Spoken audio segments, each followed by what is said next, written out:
arrancando, eu digo cá em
अस्सलाम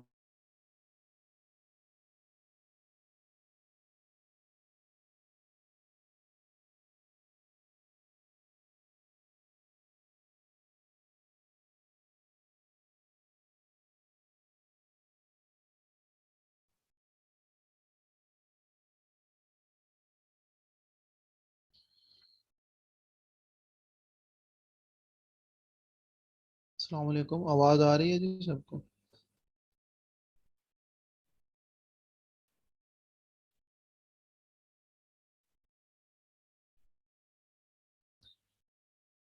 जी आवाज आ रही है? Yes sir, Audible. ठीक है।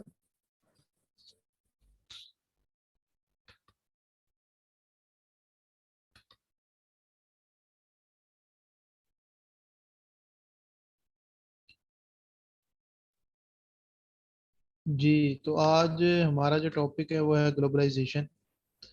और स्क्रीन शो हो रही है? जी सर। जी। अच्छा, ग्लोबलाइजेशन का दो ही एस्पेक्ट्स होते हैं जिनसे सवाल पूछा जाता है। यूजुअली दोनों एस्पेक्ट्स पूछ लिए जाते हैं, और कभी मतलब आपके पॉइंट्स पे होता है। वैसे तो हमें इसके दोनों aspect ही बताने चाहिए। और ग्लोबलाइजेशन जो प्रोसेस है, ये इन सिंपल तीन चीज़ों का प्रोसेस होता है।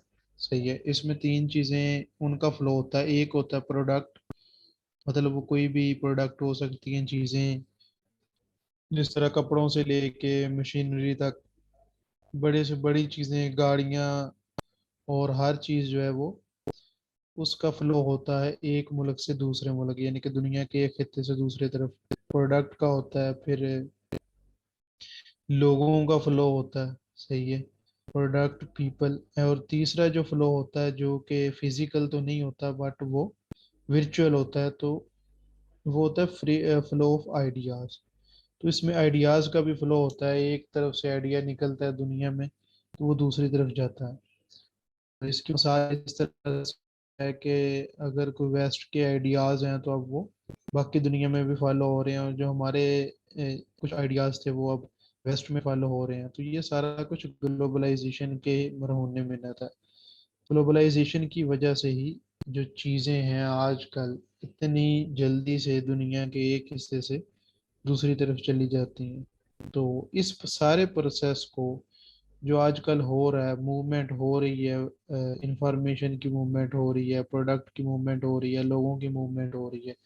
तो ये जो मूवमेंट है, ये जो एक जुड़ने का अमल है, इसे ग्लोबलाइजेशन कहते हैं। अच्छा जी, इसके हम देखेंगे पहले तो कि पॉजिटिव्स क्या है ग्लोबलाइजेशन के, प्रोज जिन्हें कहते हैं। ठीक है। 2021 में भी ऐसे आया था, pros and cons of globalisation, सीधा सीधा ही उसने पूछा था। तो इसमें कोई ऐसे मुश्किल बनता ही नहीं है। या इसके पॉजिटिव होते हैं या नेगेटिव्स होते हैं, उनके हिसाब से ही ऐसे आएगा, या पॉजिटिव के हिसाब से आएगा या नेगेटिव्स के हिसाब से आएगा। तो आज हमने कोशिश करनी है कि दोनों इसके जो पहलू हैं उनको अच्छे से देखा जाए। पहले तो हम पॉजिटिव्स देखेंगे, फिर इस तरह नेगेटिव्स पे आएंगे। तो जी, पॉजिटिव्स में अगेन हम चीज़ों को तीन में डिवाइड करेंगे: सोशल, पॉलिटिकल और इकोनॉमिक। तीनों स्फेयर्स में हम देखेंगे कि इसके पॉजिटिव्स क्या हैं, इसके नेगेटिव्स क्या हैं। तो सोशल स्फेयर से हम स्टार्ट करते हैं जी। आप लोगों ने मेरी हेल्प करनी है, और इससे फिर आपकी भी चीज़ें तैयार हो जाती हैं। ठीक है। तो जी, ग्लोबलाइजेशन दुनिया के जुड़ने के सोशली तौर पे अगर हम देखें तो हमें क्या फायदा हुआ है?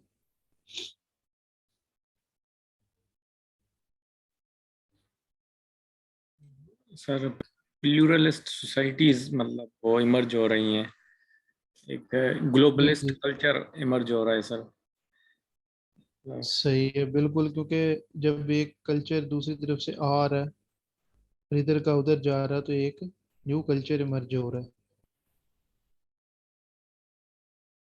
Emergence of new culture in the world. ठीक है। जो कि प्लूरलिस्टिक है, जिसमें प्लूरलिस्टिक वैल्यूज होती हैं, कि जिसमें ज्यादा लोगों को अपने अंदर वो समो लेता है, सही है। उसमें रंग, नस्ल, इन चीजों की बुनियाद पर तकसीम नहीं है, सही है। हर नस्ल के लोग, हर रंग के लोग, हर मजहब के लोग इसमें जो है उनको अलाउड है कि आप लोग इस कल्चर का हिस्सा बन सकते हैं, जो कि एक वर्ल्ड कल्चर है। तो वाकई एक नया कल्चर तो इमर्ज हो रहा है। तो ये सोशली देखा जाए तो एक पॉजिटिव बात है, इससे इक्वालिटी बढ़ती है, चीजें बेहतरी की तरफ जाती हैं। अच्छा जी, और बताएं जी, न्यू कल्चर आ रहा है दुनिया में, और क्या सोशली हमें फायदा हो रहा है? एक तो जी पीपल टू पीपल कॉन्टेक्ट्स बढ़ रहे हैं, ठीक है। पहले लोग एक दूसरे से मिलते बड़े कम थे, ठीक है। एक मुल्क के सिर्फ वो ममालिक जो लोगों से वही राब्ते में रहते थे, अब चूंकि फेसबुक आ गया, सोशल मीडिया आ गया, तो अब मुख्तलिफ ममालिक के जो लोग हैं वो आपस में मेल जोल जो उनका बहुत ज़्यादा बढ़ गया है पहले की निस्बत। तो ये ग्लोबलाइजेशन की ही वजह से है। पीपल टू पीपल जो कॉन्टेक्ट्स हैं, ठीक है, वो क्या है, इंक्रीज हो गए हैं। तो ये एक सोशली तौर पे फायदा हुआ है जी। अच्छा, और बताएं जी।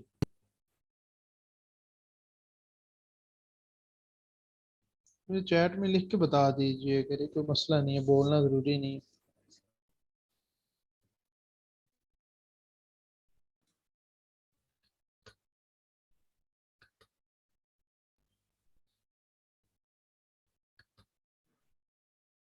रिलीजियस हार्मनी वो भी इंक्रीज हुई है। जी बिल्कुल ठीक बात है आपकी। जो रिलीजियस हार्मनी है वो भी इंक्रीज हुई है, कि डिफरेंट, पहले क्या था, लोग अपने अलावा किसी और रिलीजियस को बर्दाश्त भी नहीं कर सकते थे, ठीक है। तो अब जब भी दुनिया में मुख्तलिफ वो लोग देखते हैं, मुख्तलिफ रिलीजन से बिलोंग करते हैं, तो रिलीजियस हारमोनी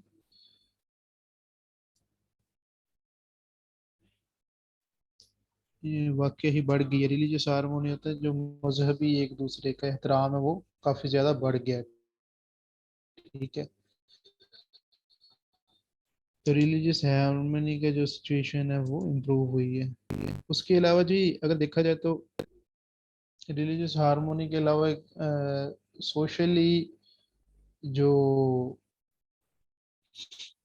एक चीज है कि इक्वेलिटी, रेसिज्म जो है उसके भी एक किस्म के खिलाफ दुनिया ने खुद को इकट्ठा किया है। अभी अगर आप कंपेन्स देखें तो वो जो रिसेंट मसला हुआ था अमेरिका में, ठीक है, जॉर्ज फ्लॉयड वाला, तो उधर में एक ग्लोबल कंपेन चली थी, ठीक है। तो उससे क्या हुआ था, जो रेसिज्म है या इनइक्वालिटी है, ठीक है, उसको डिस्करेज किया गया है। यूनिवर्सली जो दुनिया है अब वो इक्वालिटी की तरफ आ गई है, कि बेशक कोई काला है या गोरा है या कैसा भी है, वो सब इंसान जो है वो बराबर हैं। जिससे ह्यूमन राइट्स जो डिक्लेरेशन है, यूनिवर्सल ह्यूमन राइट डिक्लेरेशन, उसमें भी ये बात सारी नेशंस ने जो है एक्सेप्ट की है कि जो इंसान है वो बराबर है। तो बराबरी की जो एक रेस है उसमें भी एक बहुत फायदा हुआ है, ठीक है। इक्वालिटी ऑफ ह्यूमन काइंड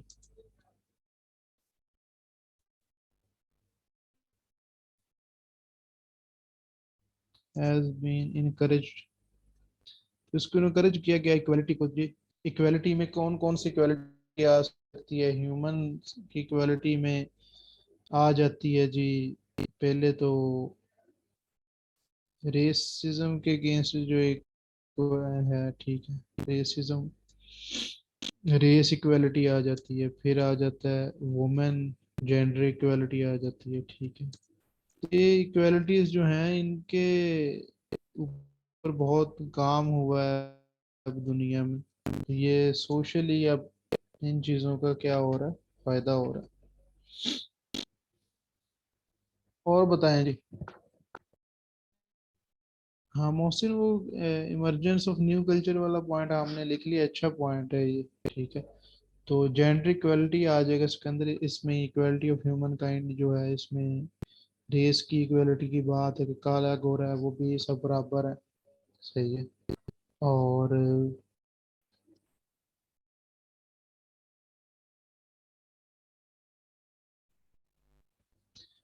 और जो सोशली इस ये चले पॉलिटिकल चले आते हैं थोड़ा। ठीक है।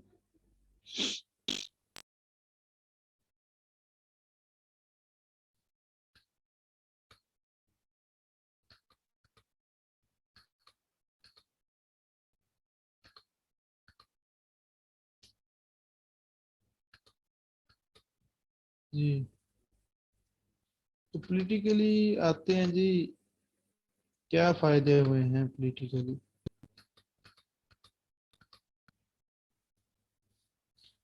पॉलिटिकली पहली बात तो ये होगी है कि अब जो है एक kind of world government, world institutions आ गए हैं जो कि वर्ल्ड इंस्टीट्यूशन पता है ना जी कौन से हैं?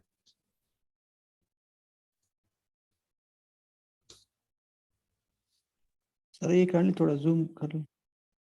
अच्छा, यार वर्ल्ड वाइड जो है वर्ल्ड इंस्टीट्यूशंस ने आ गए हैं जिनसे क्या है कि वो अब दुनिया का पॉलिटिकल जो स्ट्रक्चर है वो ये चलाते हैं। जिस तरह जी यूनाइटेड नेशंस हो गया, यूएन हो गया, अभी रिसेंटली पाकिस्तान को तंग किया हुआ एफएटीएफ हो गया, ये सारे वर्ल्ड इंस्टीट्यूशंस हैं। ठीक है। तो अब जो पॉलिटिकल सिचुएशन है उसमें क्या है, वर्ल्ड इंस्टीट्यूशंस जो हैं वो उन्होंने जगह अपनी ले ली है। ठीक है। तो ये पॉलिटिकल जो आपका स्ट्रक्चर है इसको बिल्कुल इसने बदल के रख दिया। सही है। फिर उसके अलावा जी पॉलिटिकली क्या हो गया कि अब इंटरनेशनल लॉ जो है वो बड़ा स्ट्रांग हो गया कि अगर आप कोई भी इसकी वायलेशन करेंगे, ठीक है, तो आपको बड़े दुनिया में रिpercussions का मसला हो सकता है। ठीक है। तो इंटरनेशनल लॉ जो है जी वो अब स्ट्रांग हो गया, हालांकि पहले ऐसे कोई चीज़ नहीं थी। जिस तरह अब अगर कोई फॉलो नहीं करेगा तो उसमें क्या पाबंदियां लग सकती हैं कौम में। जिस तरह जी अभी नॉर्थ कोरिया जो है वो नहीं फॉलो करता, तो उस पे आपको पता है वो न्यूक्लियर की वजह से पाबंदी लगी हुई है। नॉर्थ कोरिया पे, ईरान पे भी पाबंदियां लगी हुई हैं। ठीक है। तो इंटरनेशनल लॉ जो अब फॉलो करना है वो अब स्ट्रांग हो गया है। तो इससे क्या हो गया कि जो स्टेट की एक पावर भी है ना वो भी कम हो चुकी है अब पॉलिटिकली जो था। ठीक है। स्टेट अब अपनी मर्जी से सारे काम नहीं कर सकती। ठीक है। उसको इंटरनेशनली चीजों को देखना होता है। कर सकती है जी, बताएं? पाकिस्तान अपनी मर्जी से काम कर सकता है सारे, या कोई भी कंट्री दुनिया की? नहीं सर, क्योंकि वो ह्यूमन राइट्स वायलेशन नहीं कर सकते इस तरह हाँ। से। रिस्पॉन्सिबिलिटी टू प्रोटेक्ट जो 2005 में यूएन जनरल असेंबली की रेजोल्यूशन है, तो दूसरी स्टेट्स इंटरवीन कर सकती हैं ह्यूमन राइट्स को प्रोटेक्ट करने के लिए। मतलब फुल फ्लेज फ्री हैंड नहीं है स्टेट्स के पास कि वो ह्यूमन राइट्स को वायलेट करें। इस तरह ये है जी, अब स्टेट के पास जिस तरह ह्यूमन राइट्स को वायलेट नहीं कर सकते, इस तरह से कोई भी इकोनॉमिक रूल भी नहीं वो तोड़ सकते। ठीक है। और इसकी मेजर वजह ही यही है कि अब जो स्टेट पावर है वो पॉलिटिकली कम हो चुकी है, क्योंकि दुनिया के जो बाकी ममालिक हैं अब उनकी राय बहुत मैटर करती है, खास तौर पर जो सबसे ज़्यादा पावरफुल कंट्रीज हैं। ठीक है, उनकी।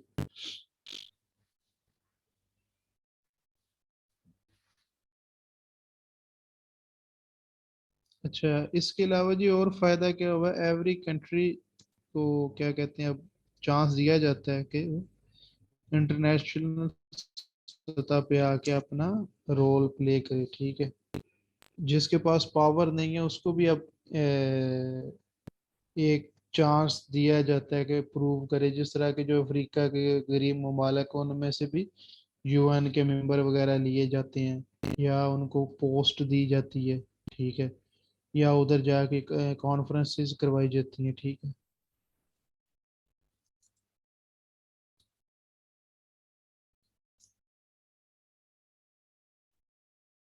नहीं, इसके अंदर ये वर्ड यूज नहीं करने इंग्लिश में हमने। ठीक है।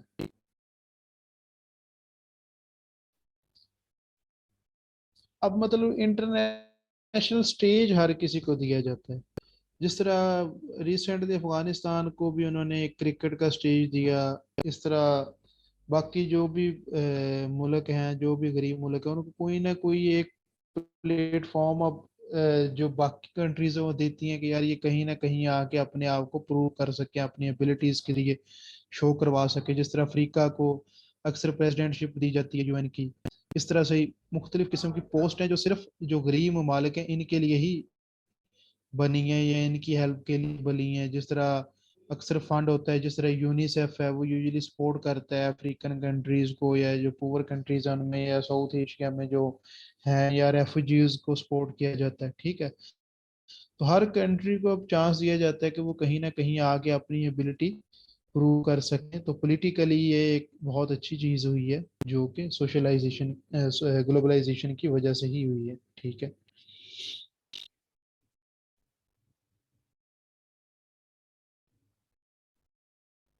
उसके अलावा ये है जी, जो इलेक्शन कैंपेन्स हैं अब, वो अब मुल्क से बाहर भी एक हिसाब से होती हैं। ठीक है, तो अब ग्लोबल कैंपेन होती है इलेक्शन की। पहले होता था सिर्फ अपने ही मुल्क में होती थी, अब ओवरसीज के वोट के लिए या बाहर से सपोर्ट के लिए बाहर के मुल्कों में भी कैंपेन की जाती है। जिस तरह से आप देख रहे होंगे कि पाकिस्तान ने भी बाहर जाके की थी, इमरान खान वगैरह लोगों ने, और मोदी ने भी बाहर जाके जलसे किए हैं। ठीक है, तो ये अब जो इलेक्शन कैंपेन्स है वो भी एक ग्लोबल काइंड ऑफ बन गई है कंपटीशन। ठीक है, अब जो क्या है कि जो भी मुल्क हैं वो कोशिश करते हैं कि जो ओवरसीज हैं उनको भी या जो बाहर के जो लोग हैं उनको भी अपनी कैंपेन से इम्प्रेस किया जा सके, ताकि जो सॉफ्ट पावर है उस कंट्री की उस मुल्क में बढ़ सके। जिस तरह इंडिया वाले यूजुअली अमेरिका में जा करते हैं, ताकि जो अमेरिकन इंडियंस हैं वो भी आपसे इम्प्रेस हों, और अमेरिका में भी आपका एक जो सॉफ्ट इमेज है वो बना रहे। सही है।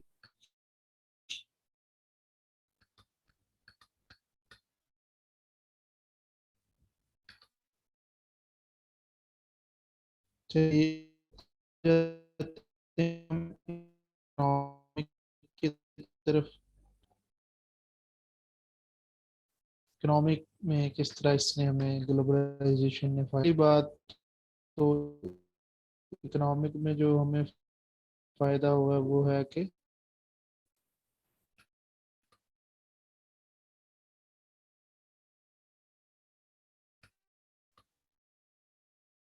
रद्द करने या तो उस पर टैक्स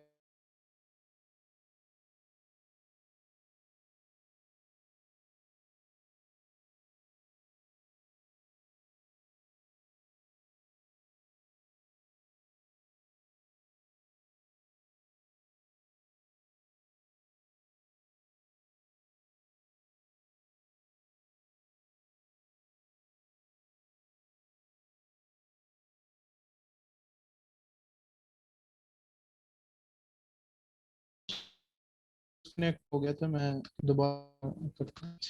जी स्क्रीन शो हो रही है? नो सर, नहीं हो रही सर। स्क्रीन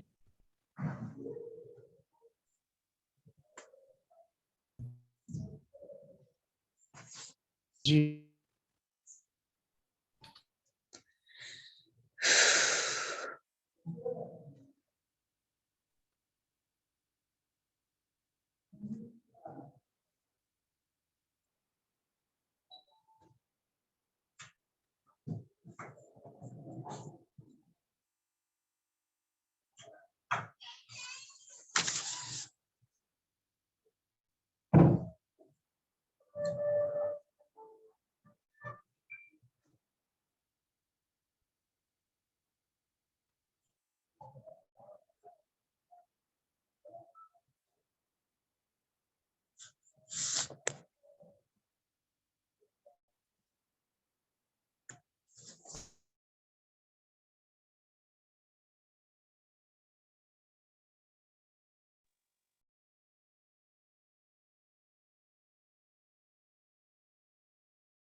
सॉरी यार, वो इंटरनेट कैसे डिस्कनेक्ट हो गई थी। अ, अ,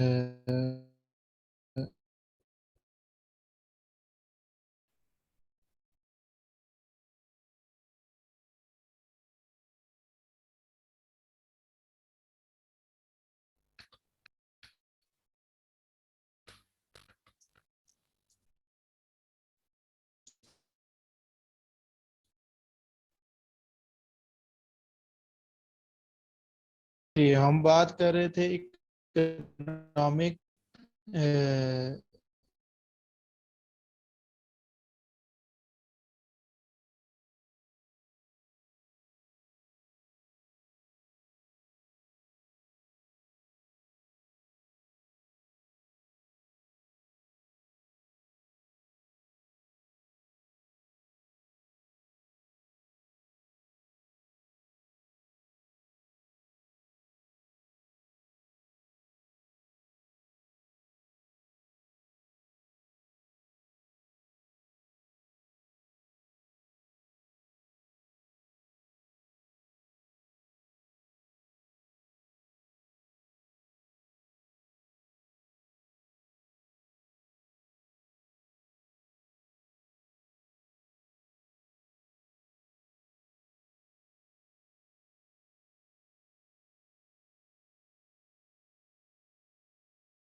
हेलो।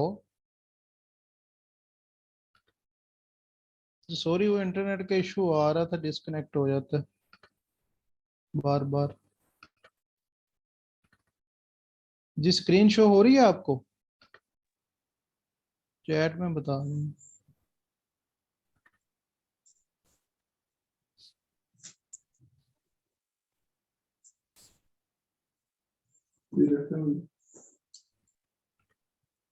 ठीक है।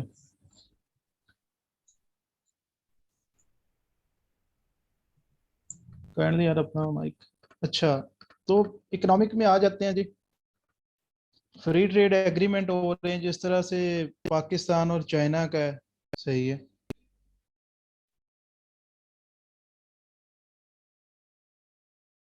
उसके अलावा जी ऑनलाइन जो है क्या कहते हैं बिजनेस हो रहा है, एक ई कॉमर्स भी से कहते हैं, ठीक है। एक जगह से दूसरी जगह आप दुनिया में कुछ भी खरीद सकते हो, अमेजोन इसकी मिसाल है जी। और इसके अलावा बताएं जी और इकोनॉमिकली क्या ग्लोबलाइजेशन में सबसे बड़ी बात है जी। अब मल्टीनेशनल कंपनीज हैं जी जो दूसरे मुल्क में जाके बिजनेस कर सकती हैं, ठीक है। जिसमें ओप्पो है, वीवो है, एप्पल है, नेस्ले है, ठीक है। ये सारी मल्टीनेशनल कंपनीज हैं, ठीक है। और इससे क्या हुआ है जी, जो पुअर कंट्रीज हैं अब वो बड़े आराम से, जो बिजनेसमैन है, छोटा बिजनेसमैन जो है, ठीक है, वो अपनी जो चीज़ है ऑनलाइन बाहर बेच सकता है। तो स्मॉल जो बिजनेसेस हैं उनका बड़ा फायदा हो रहा है, ठीक है। Can earn revenue. फिर जी लेबर, ऑनलाइन जो लेबर है हो रही है, ठीक है, उससे भी बहुत ज़्यादा फायदा हो रहा है, ठीक है। जिस तरह लेबर जो है अब वो काम करती है बाहर के प्रोजेक्ट्स पे अपने ही मुल्क में बैठ के, ठीक है। तो लेबर को बहुत ज़्यादा फायदा हो गया, ठीक है। सर ये क्या है, small businesses can earn revenue? देखिए अब स्मॉल बिजनेस जो छोटे बिजनेस हैं, ठीक है, वो अपना रेवेन्यू ज़्यादा बढ़ा सकते हैं। पहले तो वो सिर्फ अपने मुल्क में बेचते थे, ठीक है। अब ऑनलाइन प्रेजेंस आ गया तो वो अपनी जो प्रोडक्ट है, ठीक है, अगर कोई यूनिक चीज़ है तो वो अपने मुल्क में तो बेचेंगे, उसके साथ साथ बाहर के मुल्कों में भी बेच सकते हैं, ठीक है। जी सर। हाँ, और इसके साथ साथ जो फ्रीलांसिंग है जी, जिसमें फ्रीलांसिंग की वजह से ही भी जो लोगों को फायदा हो रहा है, एक आम बंदे को, ठीक है। इसकी वजह से बहुत लोगों को जॉब्स मिल रही हैं, ठीक है।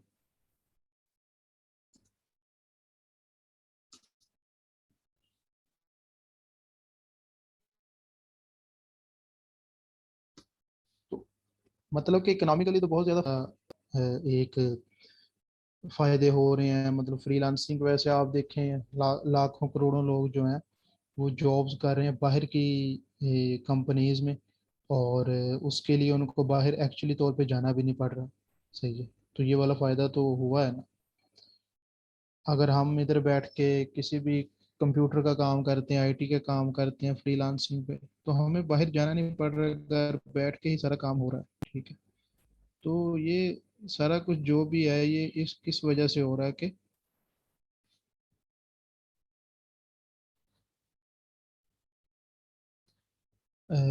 ग्लोबलाइजेशन है, दुनिया जुड़ी हुई है, सही है।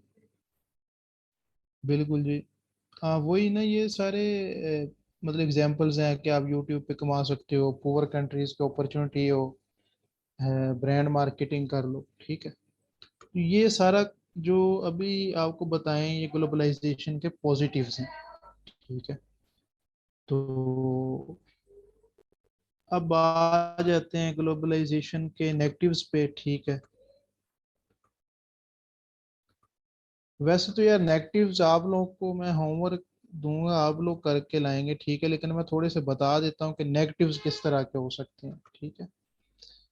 सोशली देख लेते हैं जी नेगेटिव्स किस तरह के हो सकते हैं सोशल, अगर सोशल तौर पे हम देखें, ठीक है।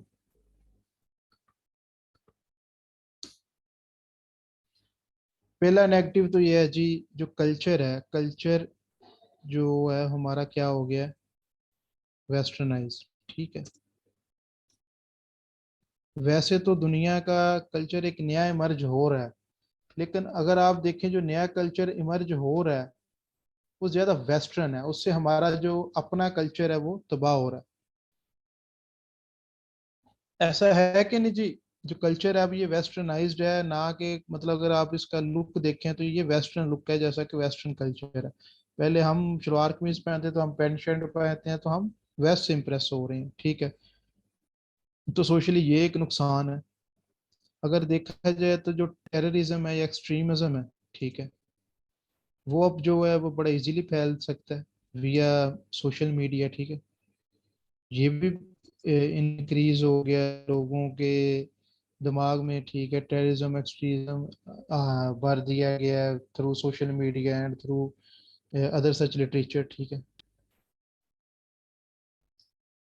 और इसके अलावा जी कुछ ऐसे ग्रुप्स भी हैं जो कि रेसिज्म भी बढ़ा रहे हैं, ठीक है।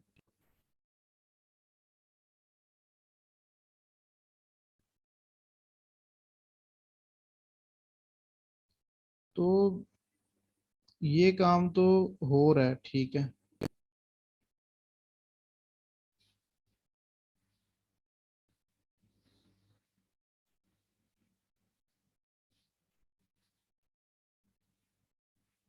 और बताएं जी।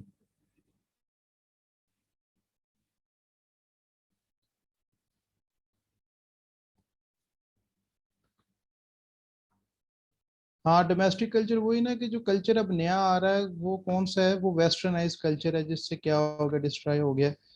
तो ठीक है, लोकल कल्चर जो है हमारा वो डिस्ट्रॉय हो रहा है, ठीक है। तो लिख देते हैं इसको भी, local culture has been destroyed, ठीक है। और जी सोशली तौर पे क्या हो रहा है जी जो नेगेटिव है, अगर देखा जाए तो हमारे जो आईटी सेवी, टेक सेवी हो चुकी है जो दुनिया ना, सेवी होता है जो बहुत ज्यादा, अब देखिए हर वक्त मोबाइल पे लगे रहते हैं, ठीक है। चिल्ड्रन खास तौर पे जो बच्चे हैं वो 24 घंटे मोबाइलों पे लगे रहते हैं, तो ये भी ग्लोबलाइजेशन के एक नुकसानात हैं, सही है।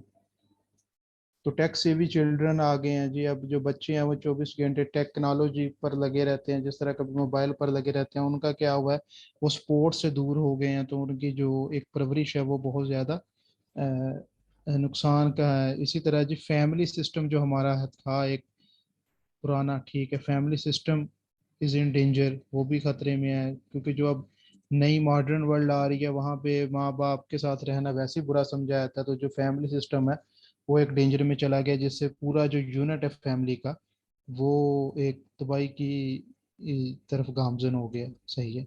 तो अब बात समझ आ गई है कि किस तरह के जो नेगेटिव्स हो सकते हैं जो कि ग्लोबलाइजेशन के हैं, ठीक है। तो जो पॉलिटिकल के हैं या इकोनॉमिक के हैं वो आपने मतलब निकालने हैं, सही है। और आप लोगों को मैं कहता होता हूँ कि काम करके मुझे सेंड किया करें, बट रेयरली ही कोई सेंड करता है।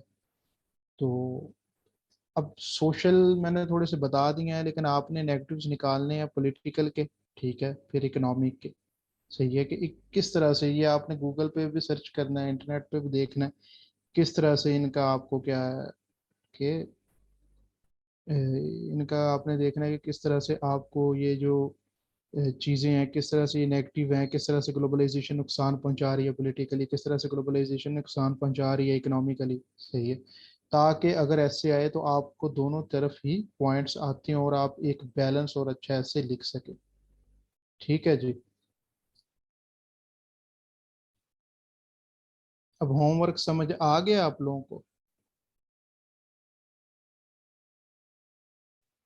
जी सर। हाँ, ठीक है।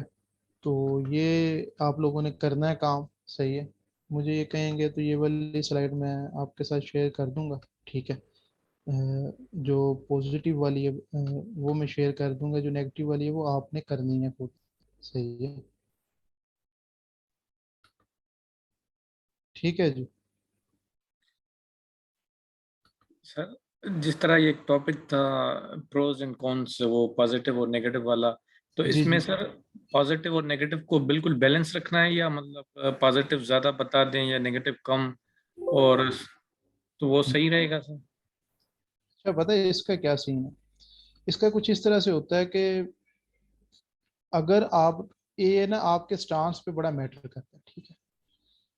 अगर आप लोगों ने स्टांस लिया है कि जी ये पॉजिटिव भी है ये नेगेटिव भी है, मतलब स्टांस आपका दोनों तरफ है, ठीक है।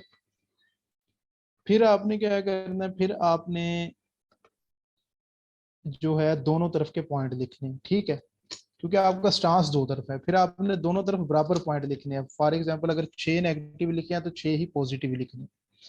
और अगर आपने स्टांस लिया है like it is a positive thing and not a negative one, फिर आपने पॉजिटिव पे ज्यादा पॉइंट लिखने हैं, ठीक है, क्योंकि आपने स्टांस में कह दिया ये पॉजिटिव है। और अगर आपने स्टांस में नेगेटिव लिया है तो फिर आपने नेगेटिव पे पॉइंट्स ज्यादा लिखने हैं, सही है। और अगर दोनों तरफा लिया है तो फिर दोनों पे बराबर लिखने हैं, सही है। ये आपके स्टांस पे है, ठीक है। ये सर बिल्कुल सही। सर सॉल्यूशन को कितना वेटेज देना चाहिए कि मतलब how we can convert negatives into positives, ये वाला? हाँ, सॉल्यूशंस को आप अपने 3-4 सॉल्यूशंस लाजमी दें, ठीक है। Yes. हाँ, 3-4 सॉल्यूशंस लाजमी दें, लेकिन अगर किसी में पूछे गए हैं, ठीक है, किसी में स्पेशल सॉल्यूशन पूछे गए हैं, तो फिर आपने क्या करना है, फिर आपने उसमें जो है ज्यादा टाइम देना, ठीक है। मतलब अगर स्पेशल सॉल्यूशंस वो स्टेटमेंट में ही पूछ ले, ठीक है, तो फिर आप सॉल्यूशन ज्यादा लिखने हैं, फिर बेशक 7 से 8 लिख दीजिए, ठीक है। कई बार वो स्टेटमेंट में ही सॉल्यूशंस पूछ लेता होता है।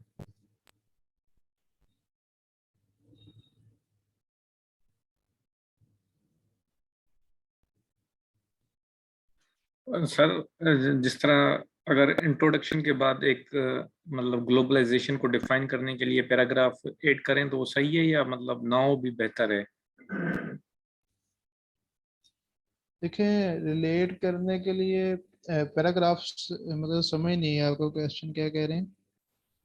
सर जिस तरह कहा जाता है कि आप इंट्रोडक्शन के बाद, जिस तरह का अब ये टॉपिक है ग्लोबलाइजेशन, तो एक्सपोजिशन का भी एक आप पैराग्राफ ऐड करें नहीं, जिसमें आप जरूरी बताएं। नहीं है, जरूरी नहीं है एक्सपोजिशन पैराग्राफ लिखना, कोई जरूरी नहीं है। सिंपल आप इंट्रोडक्टरी पैराग्राफ लिखें और उसके बाद जो आपके पॉइंट्स हैं बस वही एक्सप्लेन करना शुरू कर दें, ठीक है। ठीक सर, सही। हाँ, कोई उसकी जरूरत नहीं है।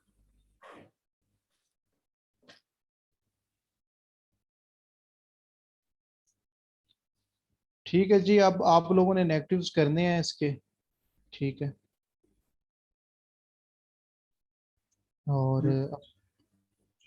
और किसका कोई क्वेश्चन है तो पूछ ले। जी जी, प्रीमियम का क्या मतलब है?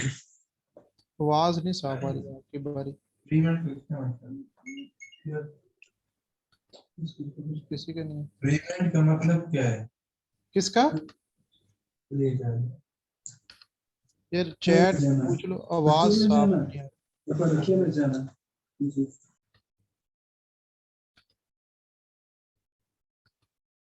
चैट में पूछ लो किसी का कोई है तो, क्योंकि इधर आवाज नहीं साफ आ रही।